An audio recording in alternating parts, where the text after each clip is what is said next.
había oído por una coincidencia al presidente Betancourt que él quería hacer ahí un hostal. Y le dije, monseñor, ¿a usted le parece que un hostal significa hotel? Hotel significa casino, casino significa grill, grill significa bar.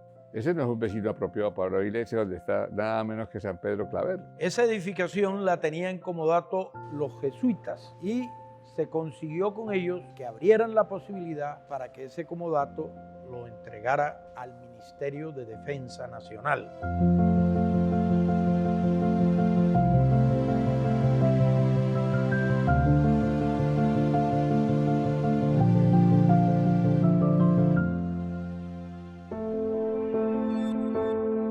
En realidad, en 1984, siendo segundo comandante de la Armada y jefe de operaciones navales, el almirante Héctor Calderón Salazar, comandante de la Armada, me llamó a su despacho y me dijo, organice un museo naval en Cartagena.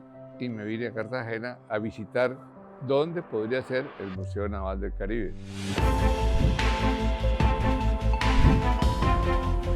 Se pretendía hacer en el baluarte de San Francisco Javier, donde todavía existía el Hospital Naval, que era una edificación de tejas de cemento que estuvo ahí durante muchos años, desde los años 30 más o menos. De los recuerdos más fuertes que tengo de mi padre, el almirante Eduardo Wills Olaya, que en paz descanse, fue su obsesión diaria por todos esos aspectos relacionados con la historia, particularmente la historia naval, la historia de Cartagena, la historia de nuestro país. Y es así como siempre lo escuché en nuestras conversaciones en la casa, sostener la importancia de contar con un museo naval en el Caribe que para las futuras generaciones representara un motivo de orgullo y el conocimiento de nuestra historia. Fui a la casa de Marqués de Valdehoyos, estuve en la Plaza de la Merced, donde está hoy el monumento a nuestro Nobel, García Márquez. Estuve donde durmió Bolívar, en la calle del Estudiante. Pero encontré unas ruinas que son gigantescas, pero de una forma tenebrosamente ruinas. Y llegamos aquí a un sitio que era una ruina que nos daba miedo que nos fuera a caer un pedazo de ladrillo encima. Ahí separaron una cantidad de madera y basura que había. Unas ruinas desastrosas que teníamos en el lugar privilegiado del centro histórico de Cartagena, convertirlas en un centro histórico que nos beneficiara a todos. Las columnas estaban caídas, no había techos, los balcones completamente derruidos. Presentaba un estado de ruina generalizado y había que dar sobre todo respuesta a dos problemas fundamentales. Por una parte, de carácter estructural, porque había faltas importantes en la estructura de muros, en el entrepiso, la cubierta había colapsado y prácticamente faltaban todas las balconadas interiores. Este edificio, a través de cientos de años, fue convento, fue hospital, fue un recinto militar, y en medio de todas esas épocas estuvo mucho tiempo abandonado y se convirtió en un centro de saqueo y de robos. Y pregunté, ¿y esto de quién es? Y me contestaron, esto pertenece a Monumentos Nacionales. Entonces, con esa información regresé a Bogotá y resultó que el ministro de Obras Públicas, a quien se le debe hoy el museo, era don Rodolfo Segovia Salas, el sabio. Rodolfo, como ministro, me oyó y me dijo un momentico y llamo a Monumentos Nacionales. Y apareció, si mal no recuerdo, la señora Berta, que le dijo al ministro, el almirante llegó tarde, porque ayer le firmamos por 100 años a la Sociedad de Jesús. Entonces dije yo, llegué tarde. Le dije al ministro, bueno, entonces hasta luego. Me dijo, no te vayas, esperemos a ver qué van a hacer los sacerdotes con eso. Y llegó el superior de los jesuitas a la reunión con el ministro Segovia, dijo, no tenemos pensado nada.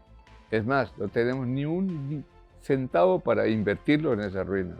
Entonces el doctor Segovia dijo, Berta, hágale un comodato por 100 años a la Armada. Y así fue como, con la gran colaboración del Ministerio de Obras Públicas, y de la Armada Nacional desde Bogotá, se logró tener un comodato para que nosotros tuviéramos ese edificio, lógicamente con la condición de que lo usáramos para el fin en que todo el grupo nos habíamos puesto de acuerdo, en un museo.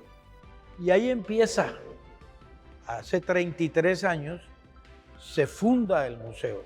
Y entonces ahí fue donde se planteó ese primer museo, cuyo, digamos, motivo central era la exhibición del bergantín independiente, que era como la embarcación paradigmática de la Armada Nacional, porque fue la que peleó en las batallas navales de la independencia.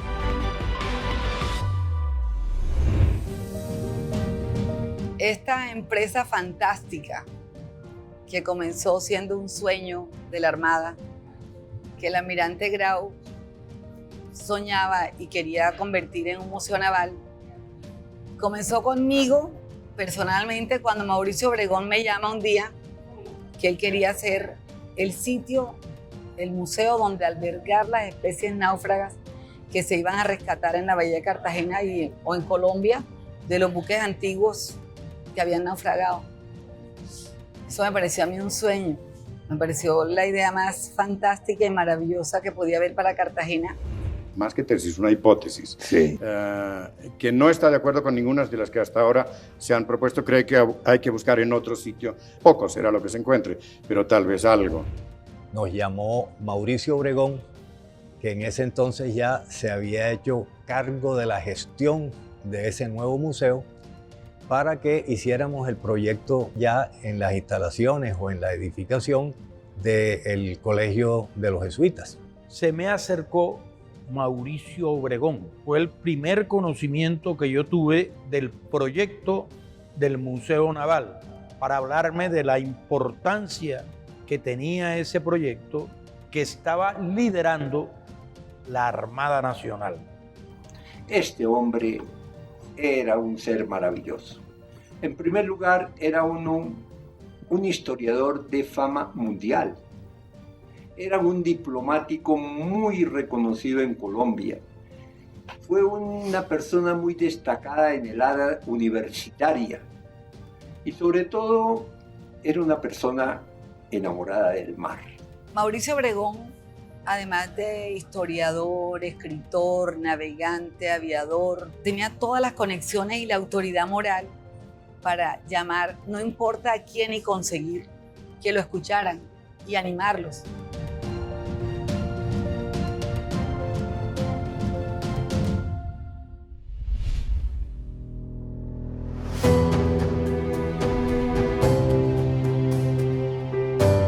El contenido del Museo Naval, sus colecciones, corresponden al concepto general del museo, como Museo de la Armada Nacional, que cuenta también la historia marítima de Colombia y especialmente la historia marítima de Cartagena de Indias.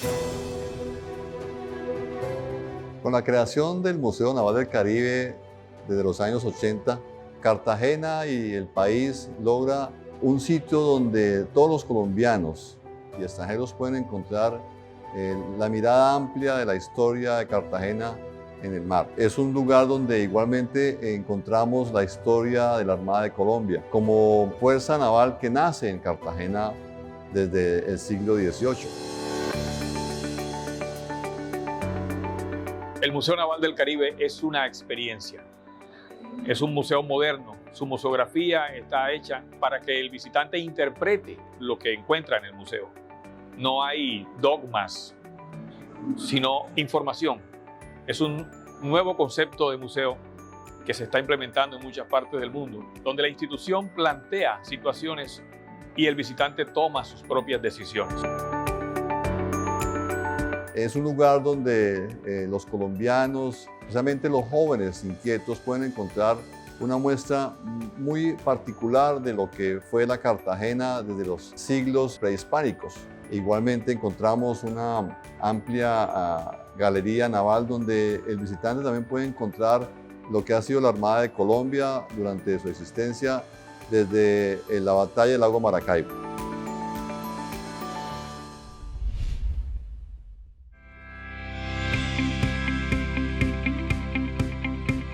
Mi interpretación de lo que es la historia de la ciudad a partir de mediados del siglo XX claramente tiene su anclaje en dos cosas importantísimas que surgieron en los años 50 del siglo pasado y que determinaron el rumbo de la economía de Cartagena en los últimos 50 y más años. Los años 50 marcan el inicio de la verdadera industria turística en Cartagena.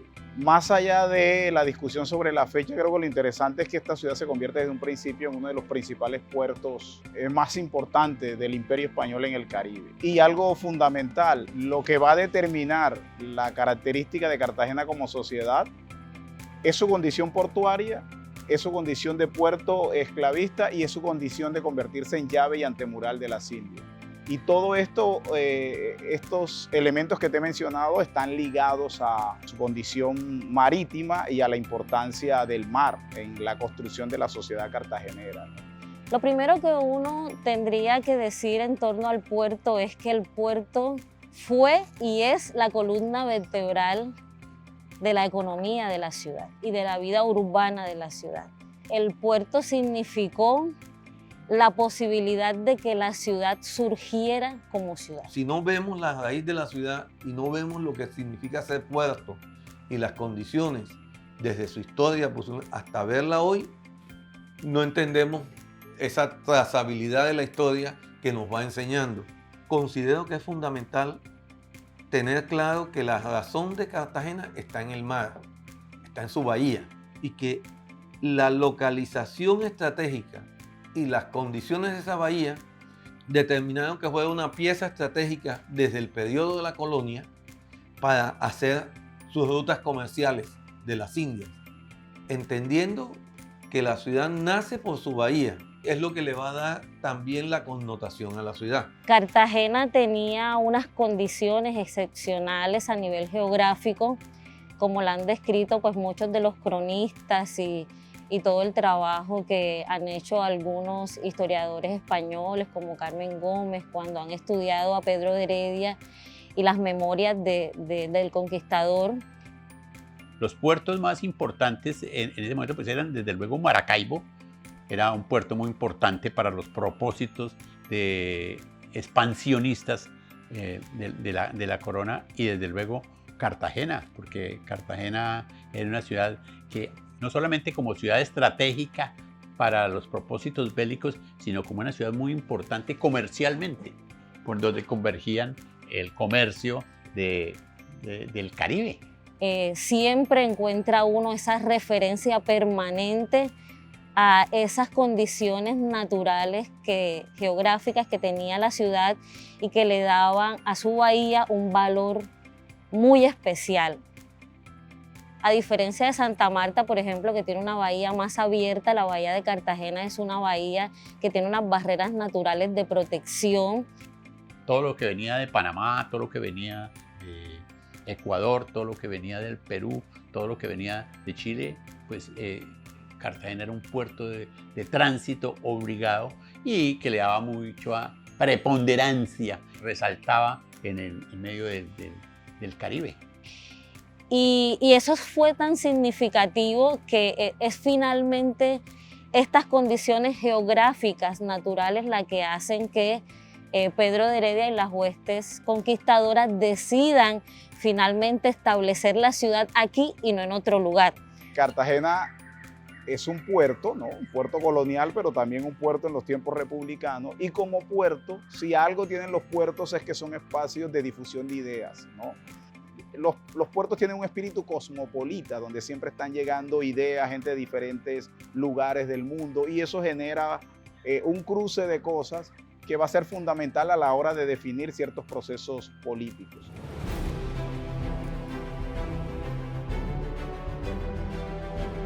Se funda en el sitio más inaccesible de toda la bahía de Cartagena, rodeado de un sistema de caños, lagunas, ciénagas, esteros, unos sistemas de manglares bastante difíciles de acceder. Parecía que todo contradecía esa fundación.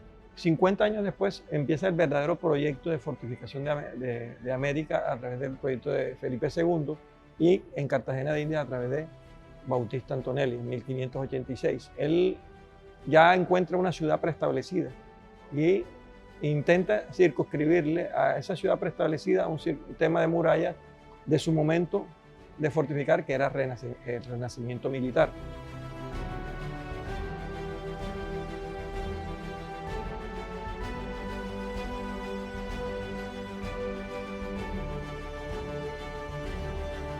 Cartagena tuvo 3 ataques que marcaron la ciudad de manera importante.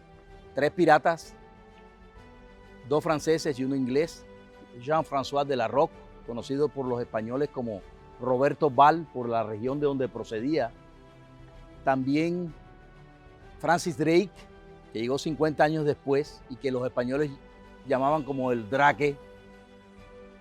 Y finalmente un ataque contundente que fue el ataque del barón de Poitiers, cuando ya había fortificaciones. Al ser codiciada como ruta comercial, se establezca una estrategia de defensa militar. Una estrategia de defensa militar que primero surge en función de defender la bahía y luego la ciudad. Francis Drake entró por Boca Grande, tal cual como lo había hecho el pirata francés Roberto Ball 53 años antes. Entró caminando, porque todo eso era una corriente de mar que llenaba de arena y había un camino estrecho por el cual se podían meter, porque Boca Grande estaba lleno de mangles y lagunas. Pero por los lados de la orilla siempre ha habido un camino que daban las mareas, ¿no? Y que llegaba de Boca Grande hasta Santo Domingo. El Drake, de las cosas interesantes que hizo aquí fue que hizo un censo, y ese censo fue el primer censo que se hizo en Cartagena y ha servido de referencias. Pero también su ataque, que fue un ataque humillante para los cartageneros, que ya tenía la ciudad 53 años, era un fortín deseado, fue que marcó la necesidad de hacer las fortificaciones, que se hicieron 20 años después, comenzaron, pero marcó, y ese mismo año llegó aquí Bautista Antonelli, hizo un reconocimiento, hizo un trazado primitivo y que sirvió de base después para las construcciones de las fortificaciones como las conocemos hoy. Pero ¿por qué se justificaba que esta ciudad tuviera un sistema de fortificaciones?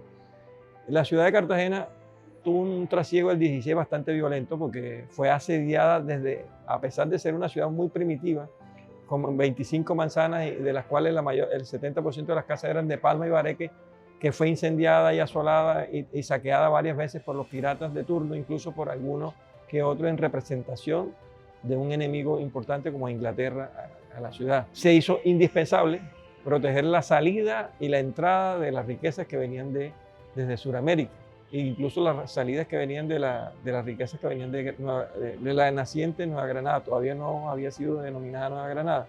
El oro de nuestro territorio, las esmeraldas y el platino, y la plata que venía desde Perú.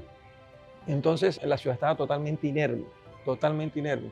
Ese proyecto soñador que hace él, pues obviamente recibe unas reformas de parte de su sobrino Cristóbal, que pasa de un proyecto de 12 baluartes a 16 baluartes. Entonces, y nada más les hace las murallas de lo que hoy es el centro histórico y el barrio de San Diego, con lo que también era el barrio de San Sebastián. Está definida por los españoles desde una trazabilidad, digamos, o de influencia de la mayor escuela de fortificaciones que había, que era la escuela italiana, en las cuales ellos se apoyan con Bautista Antonelli para hacer el primer plan de defensa de esa ciudad, o digamos de aquel poblado, porque en ese momento la ciudad estaba incipiente en su desarrollo y tenía la iglesia y unas construcciones, digamos, en bareque.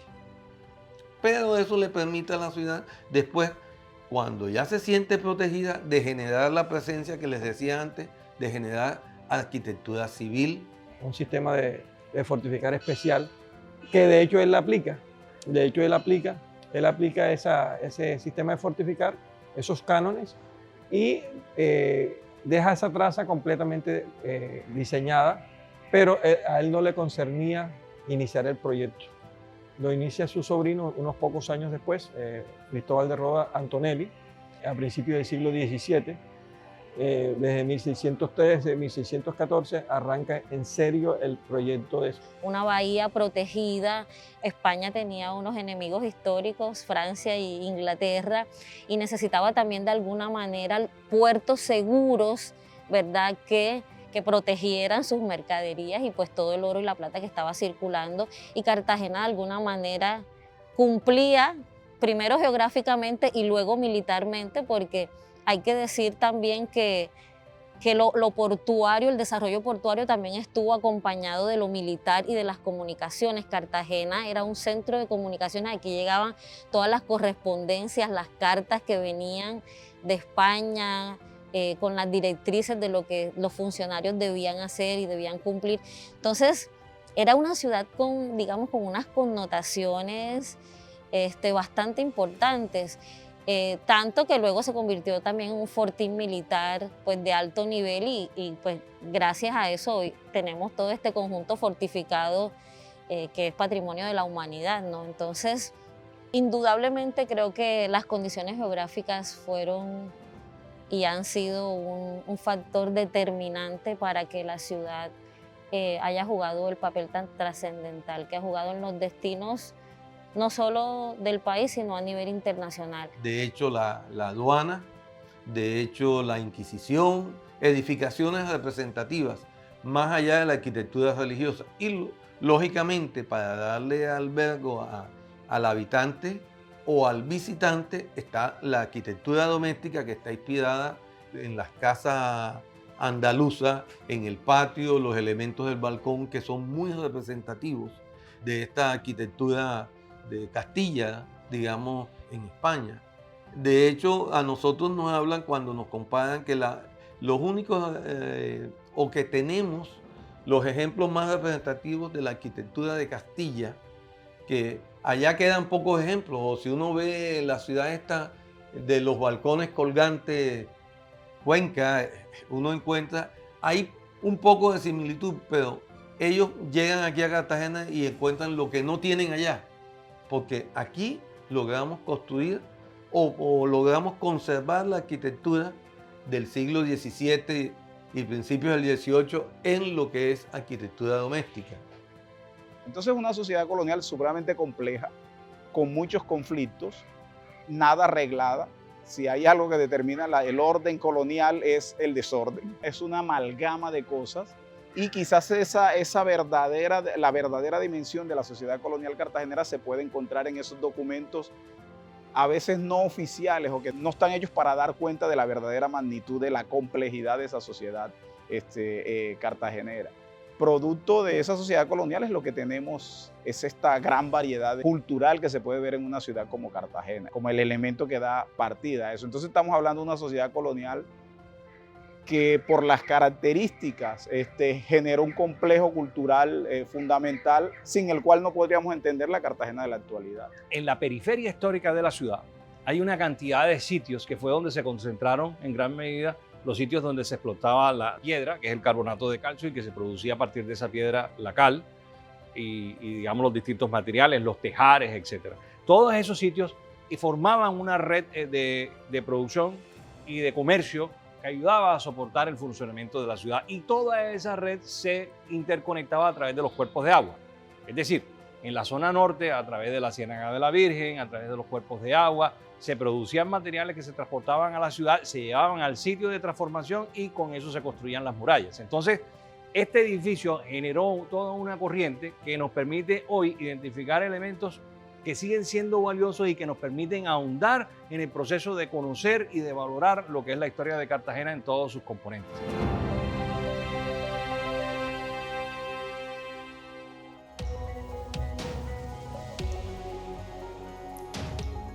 El cambio climático se constituye hoy en el último pirata de la ciudad, el último sitio de la ciudad, para el cual la ciudad no está preparada. La ciudad duró 300 años fortaleciéndose para recibir a todos los piratas. De hecho, los atendió con distintos éxitos hasta que por fin se volvió inexpugnable la ciudad. Nadie se la pudo tomar. realmente física es.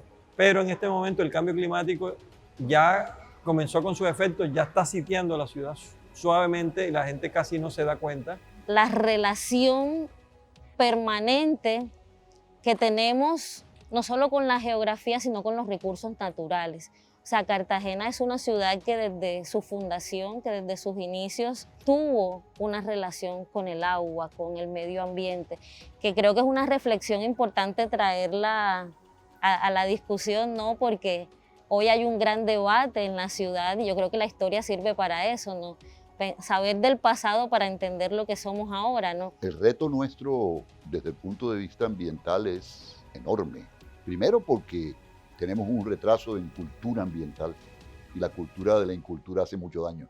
No se respeta la arborización, no se respetan las zonas de manglar, se siguen rellenando los caños, se intervienen los canales, son obstrucciones frente a una ciudad que está metida en el agua. Ya tenemos fortificaciones que podemos decir que están condenadas, como el fuerte de San José de Boca Chica, que tiene unos periodos de incrementos de inundaciones anuales. Pónganle ustedes que hay un momento en que llega a situaciones hasta de 80 y 90 centímetros de inundación, que prácticamente cubren todas las áreas del fuerte, lo cual es muy grave. Nosotros hemos estado comportándonos como si eso fuera realmente normal. Los periodos también se están alargando el tiempo, o sea, las inundaciones antes podían durar pocas horas, ahora están durando cada vez más horas. ¿Qué hacemos con nuestros recursos naturales, los altos niveles de contaminación que tiene la bahía, el compromiso de las empresas que están apostadas sobre Mamonal con la sostenibilidad ambiental de la ciudad? Y hay un momento en el tiempo en que en nuestro centro histórico va a estar sucediendo lo mismo, en que poco a poco iremos viendo que si llegan inundaciones, las atribuimos a que están fracasando los sistemas de drenaje o que fallan el sistema de bombeo, pero realmente el problema es mucho más grave. O sea, hay un momento en que la ciudad va a tener una inundación permanente, una película de agua sobre el centro histórico. Y en esas condiciones, ¿cómo vamos a manejar nosotros lo que tanto hemos luchado para que la ciudad sea turística y sea atractiva y que todo el mundo la quiera y todo el mundo se enamore de ella? Nosotros no solamente recibimos la presencia de un mar que nos antecede, sino además tenemos arroyos que nos llegan, que son la vertiente de la Ciénaga de la Virgen y la vertiente del Canal del Dique. Y todo esto incrementa el volumen de las aguas, porque cada vez vamos a recibir más lluvias. Y al recibir más lluvias, pues el aumento del nivel del mar pues, es ineludible. Ese es un fenómeno a nivel del mundo entero que va a tener una afectación en todas las costas y en todos los mares del mundo y se va a sentir muy fuerte en todos los países del mundo porque hay un común denominador. Las grandes ciudades del mundo están todas alrededor de ríos y del mar y en su mayoría son muy bajas. Y es muy ineludible porque nosotros estamos muy cerca de la desembocadura del río Magdalena. Nosotros en términos de distancias estamos muy cerca, pero realmente muy cerca de Bocas de Ceniza. Y los flujos de agua que vienen, que recogen los inviernos de arriba, los recibimos acá. ¿Sí? Somos una zona directa de influencia y tenemos el Canal del Dique además. Entonces tenemos que ser muy juiciosos en lo que es la protección del territorio y el cuidado frente a la erosión. Que no se trata solamente del aumento del nivel del mar, sino la erosión costera, que lo estamos viviendo en Tierra Bomba. Lo que plantean los estudios que se han hecho es que la ciudad tiene que comenzar a pensar en alejarse del mar. Bueno, está en un bolsillo que tiene el Mar Caribe. Realmente el Caribe como tal, nosotros estamos en el fondo del bolsillo, aquí abajo. Y toda esa energía térmica que se produce porque estamos cerca del Ecuador es la que hace que se produzca esa menor densidad en la atmósfera y los vientos de Europa y África invadan esta zona que hay menor densidad. Nosotros estamos aquí protegidos porque estamos abajo, estamos metidos en el bolsillo, esa es la gran ventaja. Y esa es una de las ventajas que tiene Cartagena ante la amenaza del cambio climático. Ese tema dinámico que te digo yo es menos marcado afortunadamente. Aquí va a influenciar el pasivo. Indudablemente el nivel del mar va a subir y nos va a afectar, pero no tanto como afecta a las zonas que están al norte y que están en el corredor de los vientos que circulan desde África hasta Norteamérica. Esa es la gran ventaja.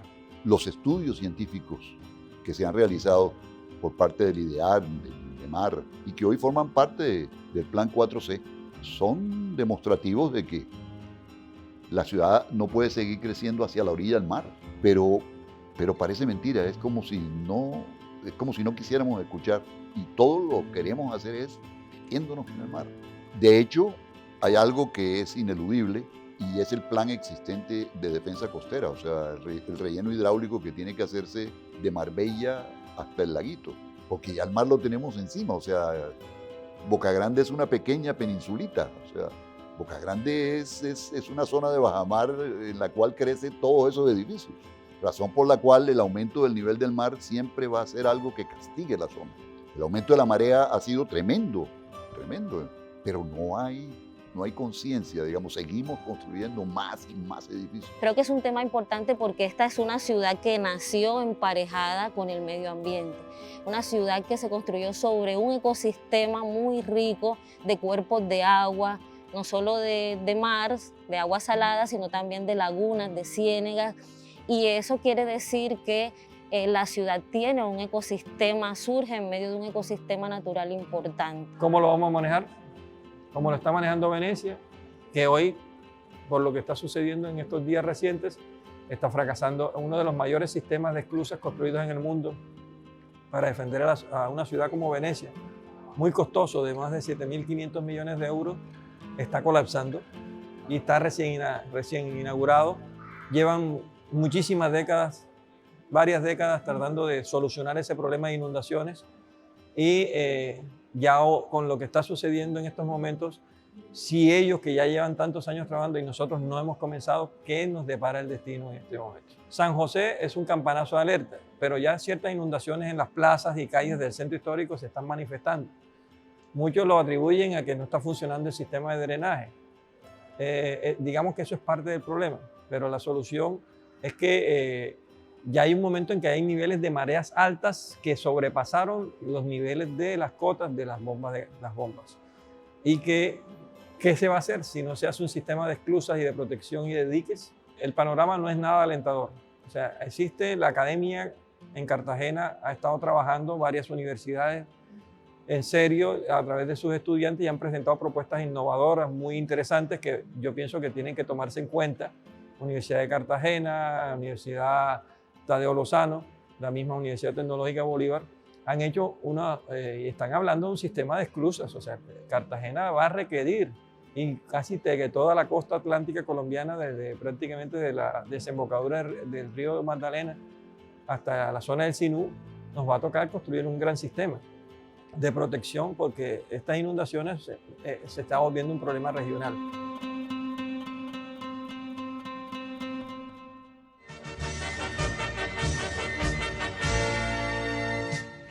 Colombia, soy marinero, por mi bandera, por mi heredad. Indiscutiblemente había una simbiosis Armada-Cartagena. Cartagena no podría existir si no hubiese existido una armada. Y la armada de pronto no podría existir si no existiese Cartagena, porque las condiciones especiales de la bahía favorecen a la formación de una armada, aún hoy en día. Cartagena es una parte esencial de la Marina. Nadie concibe la Marina como sus bases estratégicas. Aquí en Cartagena están las unidades estratégicas para la defensa nacional. Están nuestros submarinos, están nuestras fragatas. No nos cabe en la cabeza tener las fragatas y los submarinos en otro puerto del mundo. Es Cartagena. Y desde luego las condiciones geográficas de Cartagena son excelentes para la logística de una marina de las proporciones en que nosotros estamos acá. Para los marinos, tener el mar tan cerca es una fantasía, es algo ideal para nosotros poder despertarnos y vernos el mar enfrente. Eso realmente llena el alma después de haber estado en filas de la Marina durante 30, 35 años. Es algo que realmente involucra a los oficiales que se han quedado acá en la ciudad de Cartagena a permanecer aquí, a formar empresa, a sus familias, sus hijos nacen acá. La mayoría de ellos tenemos un permanente contacto con la institución ya en uso de retiro. ¿Qué aporta uno y otro? La ciudad aporta en dar elementos humanos, en dar suministros de toda clase, energía, agua, luz, que requiere una base. ¿Qué aporta la Armada a la ciudad? Todo el capital humano más el capital económico que mueve una armada como la nuestra aquí en Cartagena. Entonces, todos esos recursos se mueven dentro de la misma ciudad y es lo que yo digo, una simbiosis. O sea, no se puede cortar el cordón umbilical entre uno y otro porque entonces los separamos y ambos perdemos. Cartagena tiene realmente un embrujo que muchos de los oficiales quedamos extasiados, y en este caso yo que vine de muy cerca de Barranquilla, nos encanta la ciudad por ese espíritu mágico que tiene Cartagena. Además, atendiendo cualquier solicitud de ayuda o cualquier cosa que nosotros podemos dar, ya después de haber terminado tanto tiempo, estamos en condiciones de prestarnos la ayuda mutua, los que estamos en uso de retiro a los que están en servicio activo. Ahí había una mezcla muy particular, porque era la gobernabilidad de la alcaldía, la gobernación, el Instituto de Patrimonio y Cultura y todas esas instituciones, la Secretaría de Educación y la Armada Nacional. Era un acercamiento de la Armada con Cartagena y se hizo y se ha logrado. Y yo creo que esa es una riqueza para ambas partes, tanto el gobernante de turno como el almirante de turno se encontraban en el Museo Naval y arreglaban las cosas del Museo Naval, y después de arreglar las cosas del Museo Naval seguían en sus historias pendientes de que la seguridad, de que esto, de que lo otro. Era un punto de encuentro realmente interesante con Cartagena, con la sociedad de Cartagena. Tenemos también, por ejemplo, el vínculo tan cercano que formamos cuando nos retiramos con la ciudad de Cartagena, el Club Naval, fuera de los amigos, el Hospital Naval, que es tan importante, que es un hospital de tercer nivel, pero regionalmente es muy bueno para nosotros. Ese vínculo de mantener con las instituciones de la Armada ya en uso de retiro es muy importante para los oficiales que estamos retirados. Como les digo, caminar por la playa, ver el mar, practicar deportes náuticos, eso es muy importante, y yo creo que la ciudad ideal para poder hacerlo es Cartagena. La conformación geográfica y geomorfológica de Cartagena ha contribuido a que sea el primer puerto de Colombia, y es un puerto histórico porque de esa manera notaron los españoles, inclusive desde los indígenas ya teníamos con la isla Tierra Bomba, que era la isla Carex, con la isla Barú, que era la isla Bajaire, algo desarrollado marítimamente. Pero efectivamente cuando los españoles convierten a Cartagena en su fortaleza para recibir todas las riquezas procedentes del sur y hacen este maravilloso diseño militar de protección por tierra con el Castillo de San Felipe, y además con la protección de la escollera y la protección de los fuertes y castillos. Allí tenemos un diseño militar maravilloso que contribuyó a que Cartagena fuera el epicentro en el cual llegaba la riqueza, llegaban los afrodescendientes y salía la riqueza hacia Europa. Esa conformación de bahía tranquila, combinada con paisaje coralino, además con la maravillosa obra también del Canal del Dique, que generó una comunicación fluvial, hicieron de Cartagena un puerto por excelencia, un puerto maravilloso. Algunos de los puertos nacionales que tenemos en otras zonas del Caribe son puertos abiertos, expuestos a las condiciones fuertes de los alisios del noreste y del Caribe, y estas condiciones hicieron que Cartagena se desarrollara de allí en adelante como centro administrativo de la corona, como centro principal del país, y más adelante, en las épocas ya del siglo XX y XXI, como el centro en el cual empieza el país a ingresar su carga, unido al lado de Barranquilla en Puerto Colombia, donde entra el desarrollo para la nación de estos últimos siglos. El epicentro de la historia marítima de Colombia tiene lugar en Cartagena de Indias. La ciudad creció de la mano de la Armada. Por su configuración, la bahía de Cartagena siempre fue sitio de resguardo de los galeones que venían aquí a llevarse el oro en la época hispánica. Y en ese mismo lugar es donde la Armada de Colombia nace. Nuestro héroe naval, el almirante José Padilla, tuvo gran protagonismo en aquella noche de San Juan, el 24 de julio de 1821, con la retoma de la ciudad y obviamente la expulsión definitiva de los españoles que quedaban aquí como último reducto después de la batalla del 7 de agosto. La historia de Cartagena sigue abarcando todo el concepto marítimo del país como epicentro. Es así como la Armada nace aquí de forma definitiva después de varios intentos durante la época republicana, y desde el año 1935, en una misión inglesa y gracias a la voluntad política del gobierno después de la Guerra del Perú, es que la Armada de Colombia oficialmente se restablece en Cartagena de forma definitiva a través de la creación de la Escuela Naval.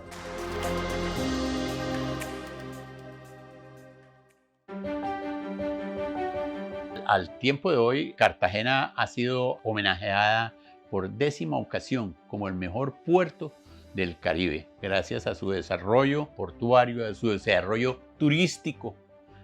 Llegaron 8.000 turistas en 3 buques que para los propósitos, digamos, no solamente turísticos, sino económicos de Cartagena tienen una gran significación. Cartagena tiene esa preponderancia, como le digo, ha sido galardonada 10 veces como el mejor puerto del Caribe. Es una ciudad que fue la primera ciudad del Caribe que se preparó para la época post-Panamax y recibir los buques que están transitando por las nuevas esclusas. Cartagena tiene esa capacidad. Cartagena no era un centro turístico internacional. No, los 50 marcaron la época en que Cartagena comenzó a desarrollarse como el principal destino turístico colombiano.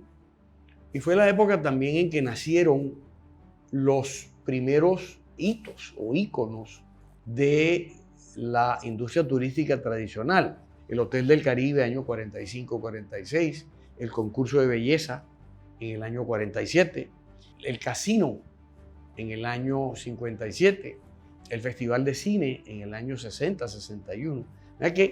Es la época en que nace verdaderamente la industria turística de Cartagena.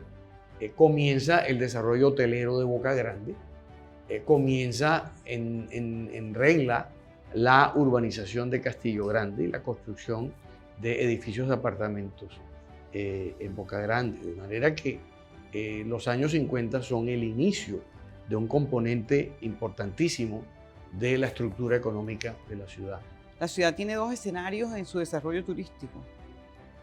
Uno es el escenario de locación, como si fueran los estudios Universal, donde hay unas infraestructuras construidas para realizar eventos, que es válido, es un segmento turístico que aporta muchos recursos económicos a la ciudad y mucho empleo.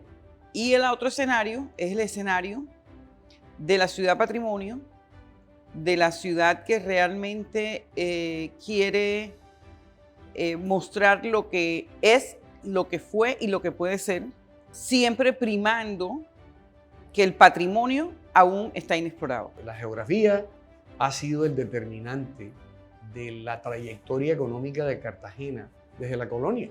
Cartagena ha ido en coche, digamos, con su geografía. Fue el puerto de donde España se llevaba el oro del interior de Colombia y la plata del Perú vía el Istmo de Panamá. Geografía. ¿Por qué se construyeron las murallas? Pues geografía. Y posteriormente, ya en el siglo XX, ¿por qué somos una ciudad turística? Pues geografía, incluyendo pues la belleza de nuestro sector amurallado, geografía por nuestra condición de ciudad marítima, de estar en el mar, de tener una bella geografía. Y además de haber ido poco a poco construyendo una infraestructura turística. Yo creo que a futuro, sí, Cartagena debe apostarle a esas cosas en las cuales tiene ventajas comparativas. En las tareas que realiza la Dirección General Marítima, en la señalización marítima, en el manejo de mercancías, en la generación de las regulaciones sobre transporte marítimo, sobre actividades marítimas como el turismo, la pesca, la navegación, el buceo, la exploración y explotación del patrimonio cultural sumergido. En todas esas partes vemos además que Cartagena tiene unos potenciales extraordinarios. Hay algunos temas que están más desarrollados que otros. Por ejemplo, en las estadísticas de DIMAR tenemos en el año 2018 cerca de 400.000 personas moviéndose en las 2 o 3 épocas de temporada alta a través de 24.000 zarpes que se emitieron tanto en buques grandes como en lanchas y embarcaciones menores. Todo ese tráfico turístico, por supuesto que no está completo, tiene un potencial mayor.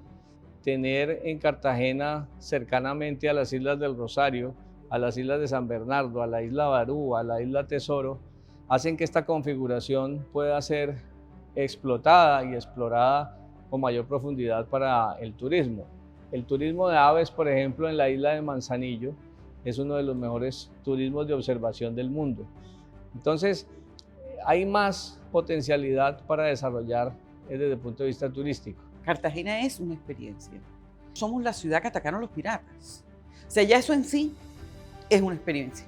Si tú coges a una familia con niños entre 4 o 3 años o 12 años, la experiencia de conocer el castillo y las murallas, o de ir a Boca Chica y saber qué pasó entre los dos fuertes, eso es suficiente para una experiencia mundial. Nadie sabe qué pasó entre Francia, Inglaterra y España, de que por qué aquí venía el barón de Poitiers o Vernon o el hermano de George Washington. Nadie sabe por qué. Y esa es parte de la fantasía real, pero que tienes que enmarcarla dentro de un producto vendible. O sea, si pensamos que Cartagena es Cartagena y hay que venir porque es Cartagena, estamos equivocados. Esa es la Cartagena que necesitamos, la Cartagena de todos.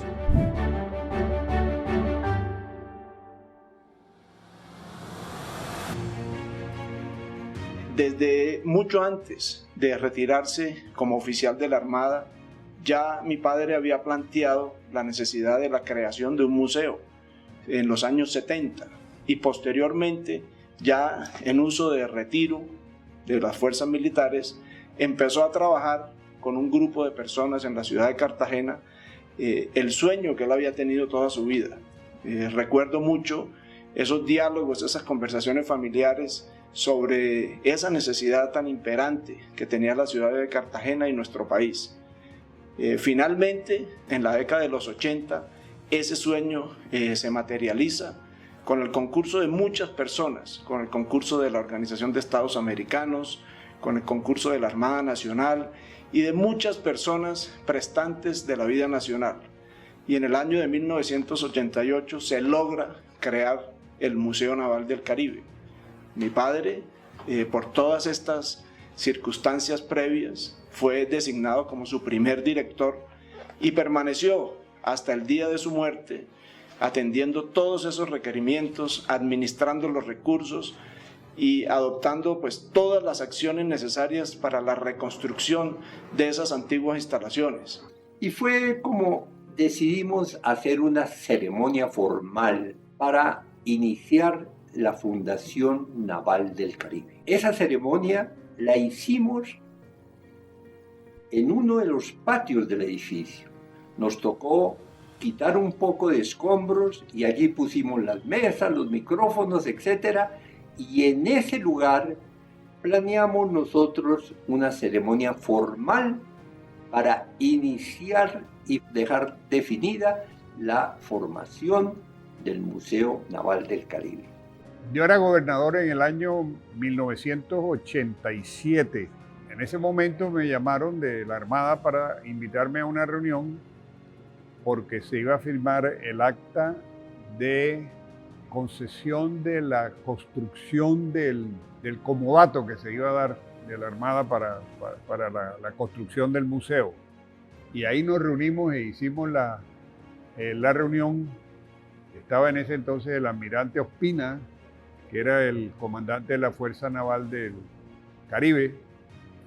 Estaba el director de la Escuela Naval, en ese entonces era el almirante Villamizar, y pues estaban diferentes autoridades y otras personas que no recuerdo exactamente, pero ahí nos reunimos y firmamos el acta, que fue el acta 002, donde se entregó en comodato este edificio a la Armada Nacional para hacer de aquí el Museo Naval, el proyecto que nos entusiasmó mucho, y inmediatamente nos vinculamos al museo. En estas instalaciones funcionaba el antiguo Hospital Naval, y con el concurso de la ciudad de Cartagena, del Ministerio de Obras Públicas de la época y de un gran grupo de donantes, se logró obtener esas instalaciones para el Museo Naval. El museo arrancó con el director de la Escuela Naval, que era el almirante Jorge Cadena Mutis. Después lo reemplazó el almirante Ospina, y Ospina fundó lo que se llaman los benefactores. Comenzamos sin un peso. Nos daba pavor ver lo que iba a costar restaurar esa ruina. ¿De dónde íbamos a sacar la plata para reconstruir el edificio que estaba absolutamente en ruinas? Que en ese tiempo, los 80, 10.000 pesos era plática. Y me escribió y me dijo, ¿usted quiere ser de los benefactores? Y dije, pues claro. Y mandé los 10.000 pesos. Y con esa plática se compró todas las cosas de oficina, papelería, lápices y cosas. Ninguna de las entidades que habíamos formado este grupo inicial tenía en sus presupuestos la gran suma que requería este trabajo. Ninguna. Y entonces apareció Mauricio Obregón, que era el embajador de Colombia en República Dominicana, y dijo, yo quiero ser el presidente de la Junta, y era un hombre muy importante, no solamente social, sino políticamente. Y él fue el que, valorando todos los beneficios que podía tener este museo, dijo, yo les ayudo. Y una de sus visiones fue conseguir fondos internacionales que estaban asignados para estudio y historias del Mar Caribe. Una vez creado el Museo Naval del Caribe, había que dotarlo de una sede, y para ello la Comisión Colombiana del Quinto Centenario para el Descubrimiento de América propició la restauración del ala colonial del antiguo Colegio de la Compañía de Jesús a través de un convenio con el Gobierno de España. Poco a poco se fueron consiguiendo dinero del gobierno español, del Ministerio de Cultura. Se vinculó la Fundación Corona, se vinculó la Fundación Manuelita. Henry Eder personalmente se encargó de conseguir la mejor editora, los mejores publicistas para editar un catálogo con el cual pudiéramos vender el proyecto, venderlo con más autoridad. Se consiguieron recursos de todas las personas a quienes se les pidió. Y la Armada Nacional, que ha sido el alma de este museo, hasta la fecha pues ha sido el todo, digamos así, con personal asignado para el museo, de la dirección del museo, la subdirección del museo. La Escuela Naval fundamental para sostener el museo, fundamental para el control de los recursos, para ayuda. Siempre el director de la Escuela Naval salía con que ese estudio me lo puede hacer el curso de Estado Mayor, que lo tenemos aquí. Siempre salía un tremendo estudio de la Escuela Naval. No, yo la verdad es que para mí fue muy especial en mi vida tener contacto con todos los almirantes, los últimos almirantes durante los últimos 15 años, inclusive hasta hoy en día. que han estado en la Escuela Naval porque todos colaboraban con un amor y con un entusiasmo infinito. Entonces el Museo Naval lo que tiene es mucho amor, mucho desde sus fundadores, desde el almirante Grau también con ese cariño y ese amor que siempre le ha puesto al Museo Naval, el almirante Uribe, el almirante Ospina, todos los que estaban metidos en la historia realmente del museo, de la Armada. Y ahí arrancamos. Planeamos todo muy milimétricamente, hasta los clavos y los tornillos estaban en el presupuesto.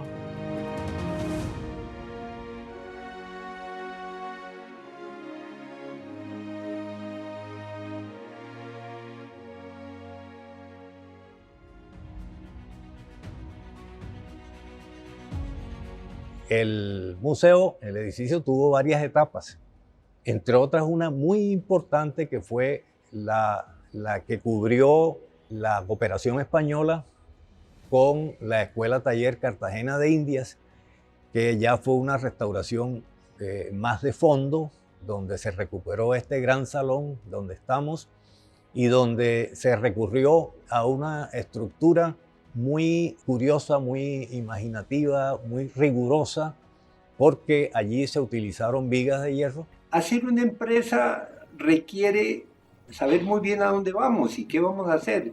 Un museo con mayor razón. Los estudios museográficos actualmente son toda una profesión.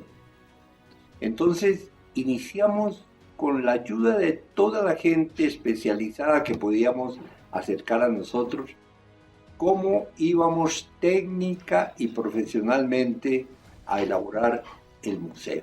Se hizo la restauración con todo el rigor del caso de una restauración científica, tal como lo señalan las normas internacionales, las cartas de la UNESCO, la misma Carta de Venecia, donde se dice que es válido las aportaciones de materiales contemporáneos para poner o hacer el piso, construir el piso de este enorme salón, que entre otras cosas se dice que es el más largo de América Latina. Entre todo porque teníamos que definir el edificio cómo debía construirse, cómo debía rehacerse para esa labor, para museo. Esto fue algo muy estudiado y muy planeado. Nosotros comenzamos a trabajar en la edificación gracias a que la Agencia Española de Cooperación Internacional comenzó a financiar gran parte de las obras. De hecho, en el edificio se encontraba la sede de la Agencia Española de Cooperación Internacional, que estaba a cargo en esa época de Luis Villanueva. Y simultáneamente se realizó la fundación de la Escuela Taller. Mi misión cuando yo llegué a Cartagena hace 30 años fue poner en marcha el programa de patrimonio y las escuelas taller en Colombia, teniendo como primera intervención la restauración precisamente del ala colonial del antiguo colegio de la Compañía de Jesús. Había que despojar un bosque para sacar las vigas, de manera que esa solución que se tomó cuando la Escuela Taller hizo las obras, me parece que fue muy bien concebida.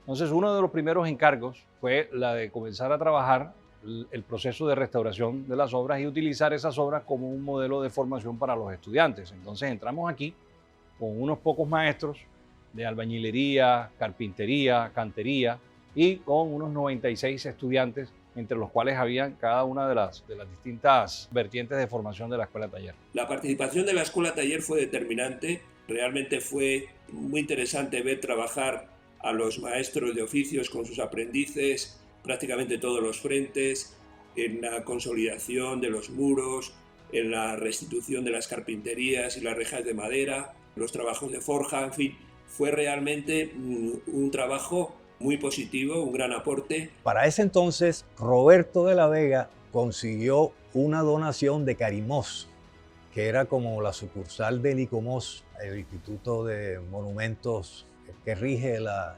restauración y la conservación de los monumentos de la UNESCO, y consiguió esa donación para pagar los honorarios para hacer el proyecto. Pero los 3 arquitectos que íbamos a participar decidimos tomar esos honorarios y donárselos al museo y hacer el proyecto gratuitamente, con tal de que con esos primeros dineros se fueran haciendo reparaciones, porque el edificio estaba absolutamente en ruinas, ya casi a punto de colapsar por completo. Nos encontramos con un edificio que prácticamente estaba en ruinas. Se había iniciado un proceso de restitución de la cubierta, pero los entrepisos no existían y no existían estos balcones ni nada. Entonces, lo primero que recuerdo que hicimos fue comenzar a ver cómo eran los distintos elementos constitutivos del edificio, a nivel de materiales, a nivel de las estructuras en madera, y nos encontramos con un problema inmenso, que era la necesidad de restituir un entrepiso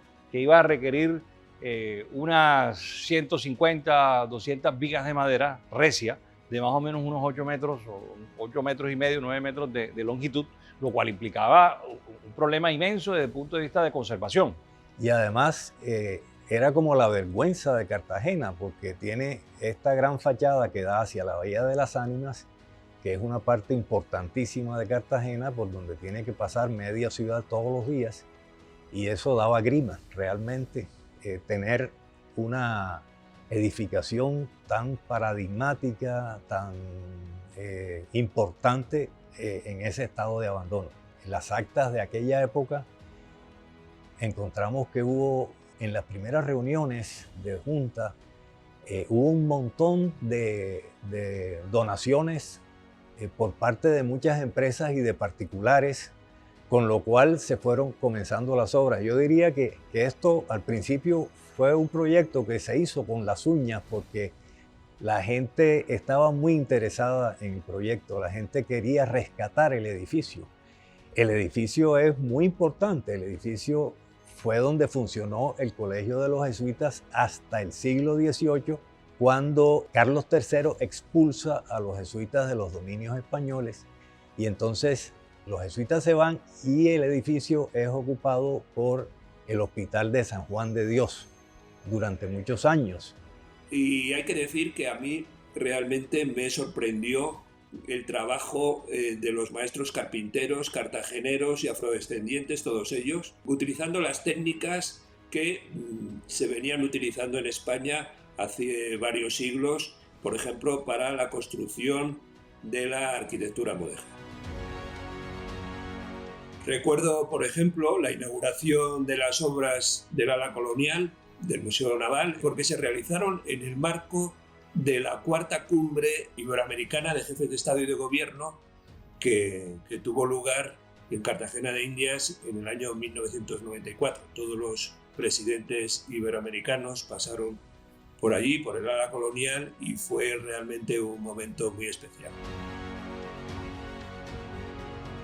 Cuando entré al museo ya pues estaba prácticamente listo el museo, lo que era la restauración tan espectacular que hizo el almirante Wills, porque a él le tocó todo el polvo del museo, o sea, y todo lo que era restaurar y con la cooperación española. Pero ya estaba todo listo, estaba la escalera, estaba todo. Me acuerdo que en los primeros días implementamos el pago del cobro de la boleta. No sé, valía 1.000 pesos, una cosa así, no costaba nada porque realmente no teníamos ni un solo peso para operar. Y la gente entraba, pero aquí no hay nada. Y yo le decía, pero es que mire, la arquitectura está hermosísimo. Ahora dentro de poco va a haber muchas cosas con su colaboración y en fin. Y ahí empezamos ya como museo. Es que en ese momento lo que se tenía en el museo eran unos edificios muy bonitos y muy importantes, pero más que eso no eran. Más que edificaciones y construcciones de mucho valor histórico. Pero del resto no había nada. Ni la Armada tenía historia, que es lo más grave. ¿De dónde nació la idea?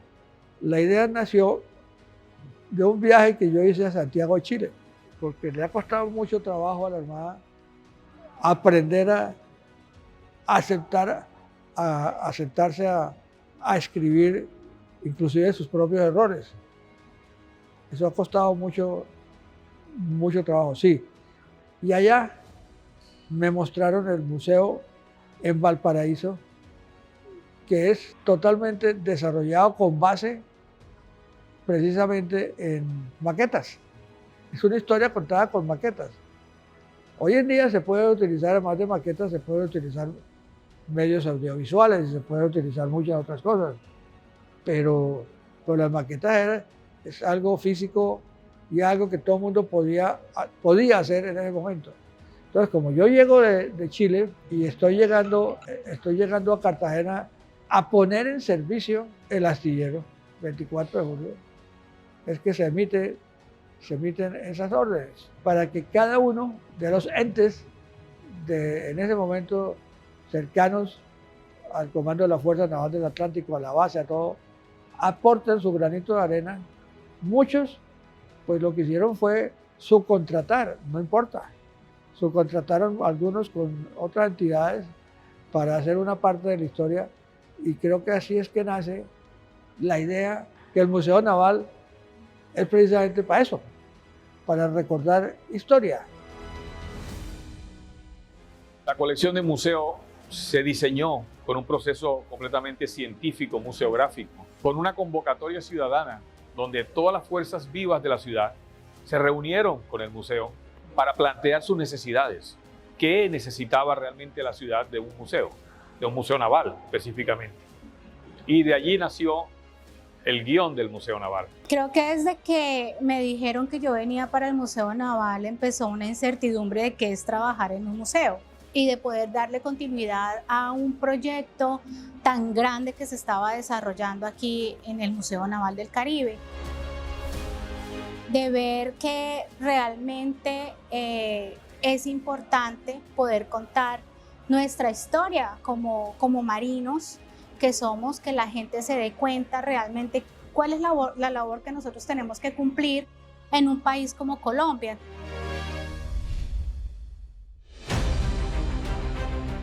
Es un símbolo para la ciudad porque realmente de él nacieron y del proyecto se estaba dando un paralelo del proyecto de rescate de especies náufragas y se acababa de montar el laboratorio de especies en el CIO.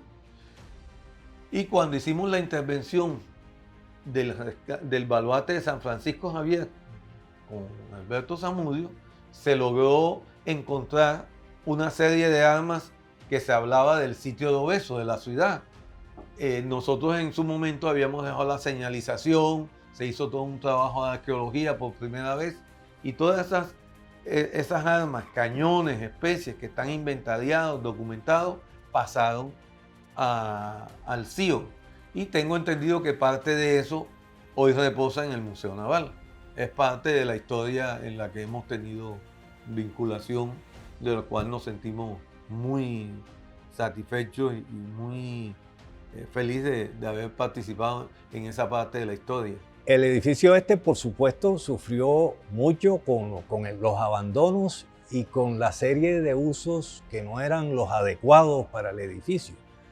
Por eso el ala que da hacia la calle de San Juan de Dios prácticamente se destruyó y luego se reconstruyó ya en la época republicana con un lenguaje diferente, un lenguaje republicano neoclásico.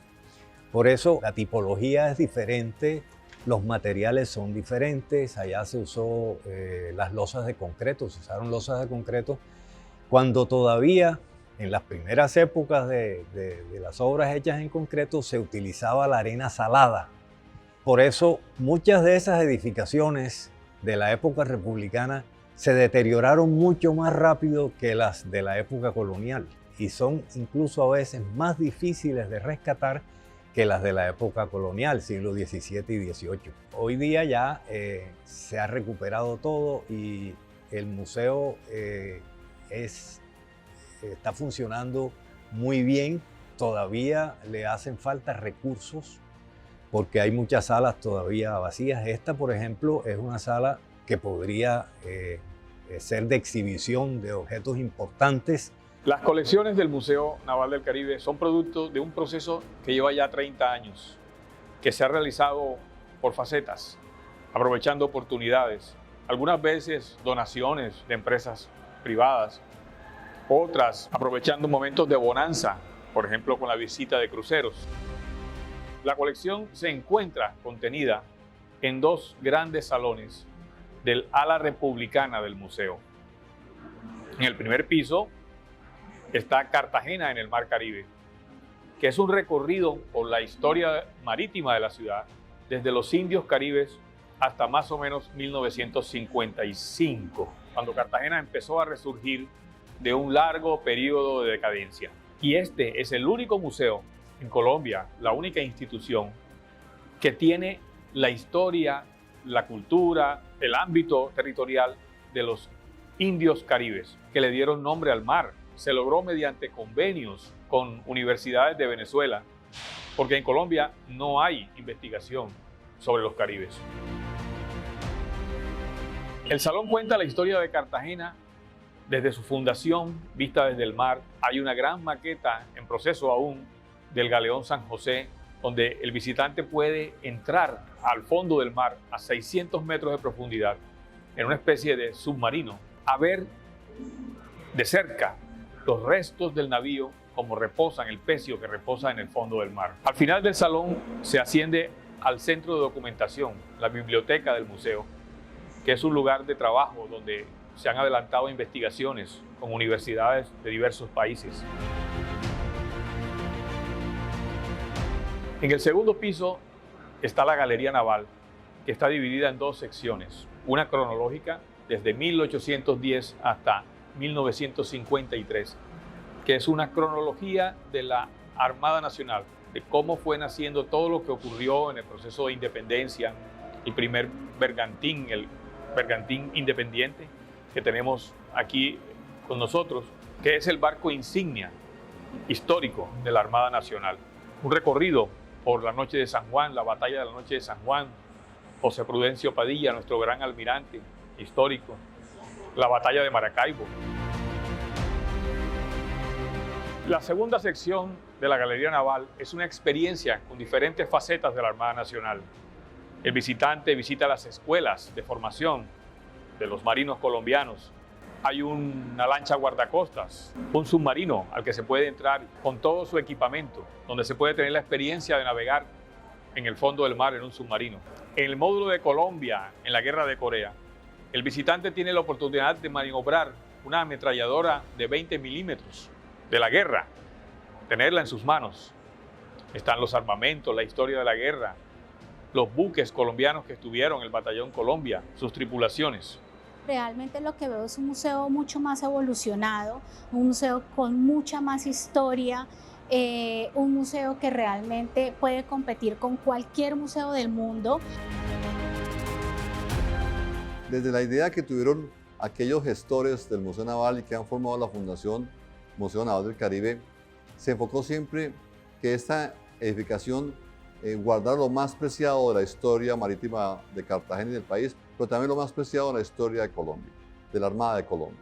Y en ese sentido, venimos trabajando desde ya hace más de 30 años en un proyecto que permitirá que el colombiano que se acerca a Cartagena, el extranjero que llegue a nuestro país, pueda observar en cada rincón de la muestra museográfica lo que ha sido Colombia conectada con el país marítimo, conectada con su historia naval.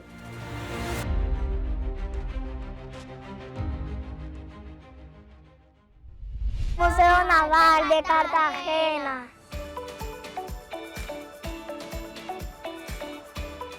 Como parte de una estrategia de educación con la cual el museo abre sus puertas a la comunidad, los talleres entre niños son talleres de acercamiento a la cultura, entendida básicamente como la posibilidad de entender las dinámicas sociales de una comunidad. Para nosotros es muy interesante encontrar una propuesta en una ciudad turística que no tenga que ver con el ocio. Un gusto muy grande poder encontrar un espacio donde se pueda leer, donde se puedan acceder a ideas diferentes, y es crear cultura en Cartagena. Los museos no tienen fronteras. La importancia del trabajo en red nos visibiliza como instituciones culturales y educativas que nos permiten aunar esfuerzos para trabajar por la población y por los públicos que son la razón de ser de nuestras instituciones. Por eso el Museo Naval desarrolla una agenda cultural diversa e incluyente que permite tener seminarios, conversatorios y conferencias sobre la historia de Cartagena y sobre la cultura marítima y naval del país.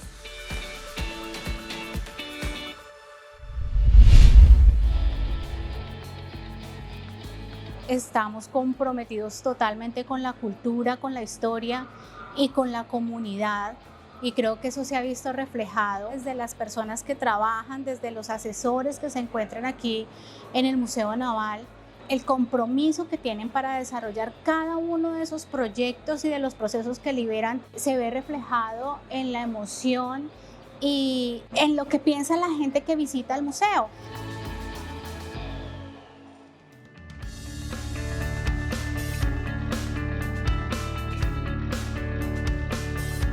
Queremos dejarle un legado a esos jóvenes que hoy vienen a Cartagena y sienten que en la Armada puede estar su futuro, ese futuro que los llevará a servir a la patria, los espacios marítimos, fluviales y costeros asignados a la Armada Nacional. Es importante que el visitante entienda que cada rincón está guardando el legado más preciado que tiene la Marina de Colombia, que tiene el país marítimo en cada uno de sus rincones, para podérselo transmitir a esa juventud y entienda que Colombia es un país marítimo y que obviamente nos corresponde seguir trabajando en pos del mismo a favor de los intereses del país. Y además también los cartageneros ya veían el Museo Naval como un amigo cercano, porque también ya empezaron como, si el Museo Naval está tan bien localizado, pues ¿por qué no hacemos una reunión de la Academia de Historia para presentar libros, eventos culturales, hasta eventos sociales, muchísimos se ha convertido en el Museo Naval? O sea, yo creo que la unión entre el Museo Naval y Cartagena ha sido fabulosa. Ha sido una unión en donde se han suavizado pues, las partes, tanto la parte gubernamental como la parte militar, han suavizado sus relaciones, las han vuelto amables, son amigos, se vuelven amigos. Y a mí me parece que es una parte muy importante para el beneficio de la Armada y de los cartageneros y la relación que hay entre los dos. Esa responsabilidad del Museo Naval está plasmada en cada una de las paredes y lugares donde se guarda la muestra museológica. Es un sitio donde podemos encontrar un amplio concepto de lo que es la Colombia marítima. Esa Colombia que muy pocos conocen y que está aquí disponible para el visitante. El Museo Naval es un puente que permite conocer todo lo que la Armada de Colombia ha tenido durante 200 años de historia, conectando el país marítimo y fluvial con la conciencia de los colombianos. Y eso es lo que buscamos, que el colombiano tenga conciencia de su país marítimo. Colombia tiene casi 1 millón de kilómetros cuadrados en área marítima. Igualmente tenemos 21.000 kilómetros de río y 2.900 kilómetros de costa, áreas donde la Armada de Colombia está presente y es de responsabilidad para poder seguridad y obviamente también la defensa. Así las cosas, invito a que todos los colombianos, igualmente amigos extranjeros, se acerquen al Museo Naval y puedan encontrar aquí esa historia marítima, no solamente de Cartagena, sino también de Colombia, e igualmente el transcurrir histórico de la Armada de Colombia. Como director del Museo Naval tengo una gran responsabilidad de seguir trabajando por la conciencia marítima en todos los colombianos. Y esa conciencia marítima se genera acá en espacios como estos, donde tenemos una amplia muestra donde el visitante puede encontrar cómo Cartagena, cómo el país creció en torno al mar, cómo la Armada de Colombia, de la mano de sus comandantes en diferentes épocas, se vinculó al país marítimo y a sus intereses, y aquí lo podemos encontrar esa historia. Tengo la gran responsabilidad de seguir con el legado de aquellos hombres de bien, hombres probos que decidieron formar la Fundación Museo Naval del Caribe y que desde su concepción buscó eso, de que el colombiano encontrara un lugar único, detallado, con una muestra importante donde encontremos eso, el país marítimo que es, el país fluvial y el país que proyecta desarrollo a Colombia en sus espacios costeros, fluviales y terrestres. Pero es gracias a todo ese proceso que tuvimos en hacer cursos de museos, en que lo importante era la historia que se contara, no importaba qué se pusiera, y si hay alguna pieza fundamental que era importante, pues se ponía, como la espada del almirante Padilla, que pues el almirante Román la adquirimos un año de esos que no podíamos dejarla ir. Ese trabajo durante tantos años que muchas personas realizaron y que fue liderado por mi padre entre el año 1988 y el año 1995, fecha de su fallecimiento, pues se ha ido consolidando con el transcurrir de los años, y hoy le podemos mostrar a Cartagena, a Colombia y al mundo unas instalaciones de primera calidad, un museo naval con las mejores condiciones, y creo pues que ese sueño de mi padre y de todos los miembros de la Armada Nacional han sido realmente consolidados, y esperamos seguir contribuyendo desde mi actual posición como miembro de la Asamblea del Museo para que este sueño siga creciendo y podamos tener el mejor Museo Naval del Caribe en nuestra ciudad.